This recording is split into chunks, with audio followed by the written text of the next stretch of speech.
acontecerão no Express Entry a partir do dia 19 de novembro de 2016.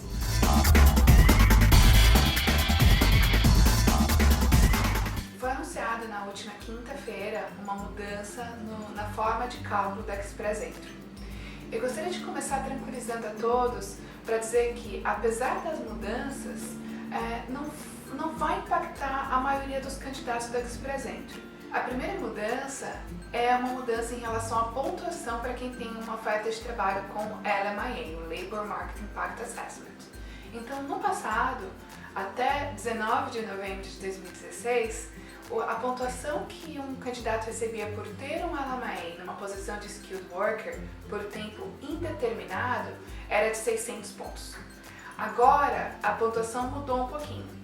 Você terá 200 pontos se sua profissão é NOC 00, significa posições hierarquicamente mais altas do que as demais, então são posições de Senior Management, né? Então essas posições terão 200 pontos pela oferta de trabalho com suporte do LMIA. As posições que estão abaixo no nível 0, A ou B, e aí 0 sem ser o double 0, serão contabilizadas como 50 pontos e não mais como 600 pontos. Então essa é a primeira mudança. Tá? Isso significa que um candidato, além de ter uma oferta de trabalho, vai ter que provar que tem um bom nível acadêmico, que tem um bom nível de inglês, que tem pontuação para a idade e só ter a oferta de trabalho não vai mais garantir o processo de imigração. Uma outra mudança é que agora contratos, ou seja, job offers de apenas um ano também serão contabilizadas para essa pontuação. Então, no passado, você só podia ter essa pontuação se o seu contrato fosse por tempo indeterminado. Agora, se você tem um LMIA por tempo de um ano ou um contrato de trabalho por tempo de um ano, suportado por um LMIA, você vai poder utilizar essa pontuação adicional para o Express Entry. Então você vai ter direito aos 200 pontos se seu NOC for 00 ou 50 pontos se seu NOC for 0, A ou B. Essa é a principal mudança negativa, né? Todas as mudanças que eu vou falar a seguir são positivas. Então quais são as demais mudanças? Também passará a contabilizar a pontuação para quem tem um visto de trabalho Employer Specific, não necessariamente obtido pelo LMIA.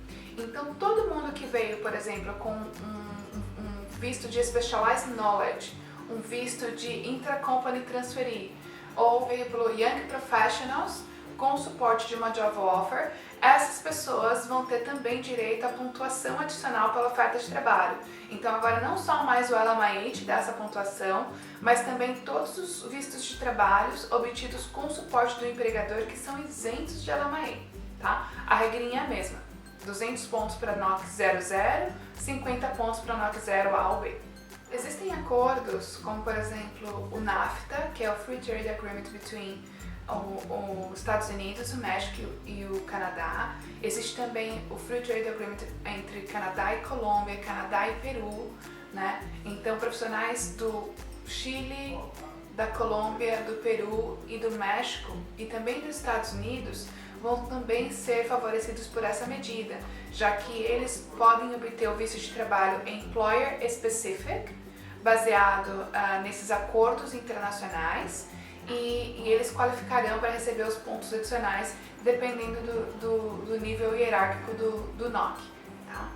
Então, essa é a principal mudança para a parte de Arranged Employment. A outra mudança importante é em relação a quem estuda no Canadá. Então, todo mundo que planeja um programa de estudos para o Canadá, sempre pensando no programa de estudos seguido da imigração, muitas vezes se frustrava ao saber que não tinha pontos adicionais quando completava o nível de estudos aqui no Canadá. Então essa é uma mudança positiva para todo mundo que quer combinar um processo de estudos com um processo de imigração.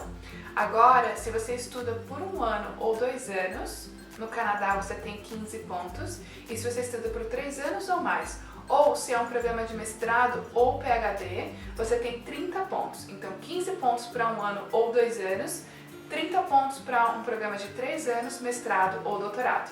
Tá? Essa pontuação somente é válida para o aplicante principal e somente é válida para instituições públicas ou com fundos públicos.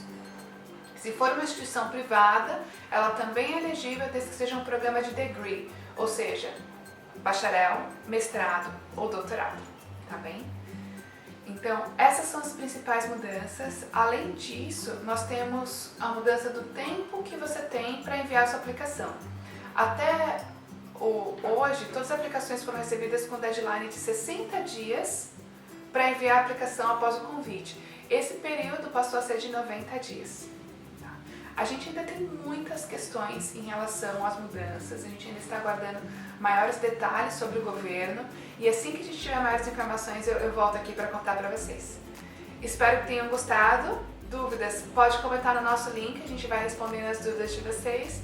E é isso, pessoal. Um abraço, nos vemos na próxima semana.